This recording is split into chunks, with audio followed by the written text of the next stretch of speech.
మూసీ పునరుజ్జీవ ప్రాజెక్టులో భాగంగా ఉస్మాన్ సాగర్, హిమాయత్ సాగర్లో గోదావరి జలాలను నింపే ప్రాజెక్టు కోసం మెగా ఇంజనీరింగ్, జలమండలి కలిసి స్పెషల్ పర్పస్ వెహికల్ ఏర్పాటు చేశాయి. MEIL Mallanna Sagar water infra private limited ఏర్పాటును ఆమోదిస్తూ ప్రభుత్వం ఉత్తర్వులు జారీ చేసింది.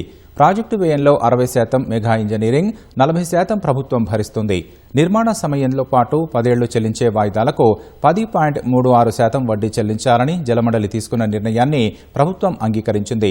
మొదటి ప్యాకేజీలోని 2, 3వ ఫేజ్ నిర్మాణానికి రాష్ట్ర ప్రభుత్వం ఇప్పటికే 7,360 కోట్ల రూపాయలను మంజూరు చేసింది.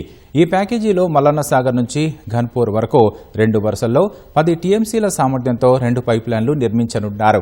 మల్లన్న సాగర్ వద్ద పంప్ హౌస్, ఎలక్ట్రోమెకానిక్ ఎక్విప్మెంట్, ట్రాన్స్ఫార్మర్లు, సబ్ స్టేషన్, వాటర్ ట్రీట్మెంట్ ప్లాంట్లు, 40 మిలియన్ లీటర్ల క్లియర్ వాటర్ రిజర్వాయర్, పంపు హౌస్ను MEIL Mallanna Sagar water infra private limited నిర్మించనుంది.